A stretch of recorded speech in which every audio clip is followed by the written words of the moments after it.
Ал балалар бүгінгі сендерге екі тапсырмаға келіп отырып, біріншісі. Ераса 445 граммдық қорап және бірнеше гіртасы бар. Гіртасы деген таңды есептейтін, иә? Ол қорапты табақшалы таразыға қойды. Енді таразыға тепе-теңдік болу үшін, екі жағы бірдей болу үшін тепе-теңдік береміз. 510, 5, 10, 20, 50, 100, 200, 200, 500 граммдық гіртастары кемінде нешеуі қажет бізге дейді. Бұл жерде бізге берілген 445 грамм еді. Сол біз тепе-тең болу үшін, 45 грамм тепе-тең болу үшін бізге, демек ол 500-ге біз тепе-теңдік жасауымыз керек. Демек қараймыз балалар, 445-ге 500 болу үшін біз қандай гіртастар қоямыз ойланып көрсек? 200 қоямыз. Себебі 100-ге 200-ді қоссаң 300, 300-ге 200-ді қоссаң 500. Соңында екеуі тең болады. Ал енді және ойланып көрейік.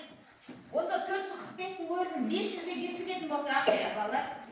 445-тен 500 болу үшін қандай гіртастар қосуымыз керек? Неш қосамыз оған? 10, тағы. Ойланып көрейік. 120. 500-ді біз 500-ге жеткізу үшін біз балалар қараңдаршы. 5 қосатын болсақ неш болады?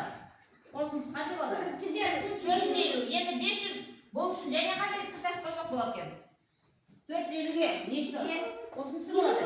50-ді қосымсы, енді қарақшы міне. 445 пен 5-ті қосымсы 450, оған 50-ді қосымсы 500. Демек, неше гіртас қосақ болады екен?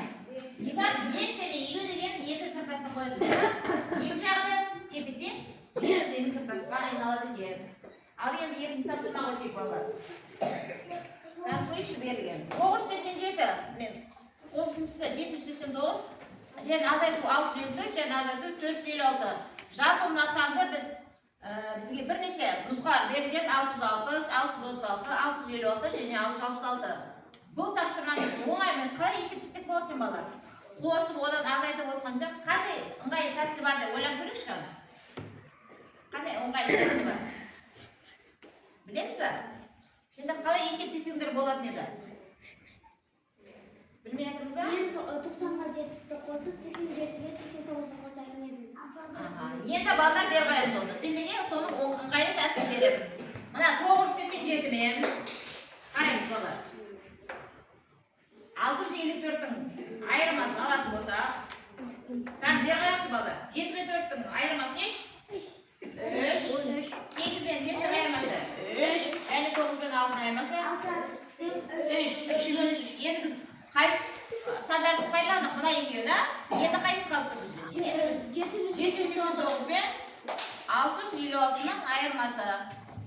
456-ның айырмасы 456-ның айырмасын аламыз. Сән есептекші, 9-бен 6-ның айырмасы.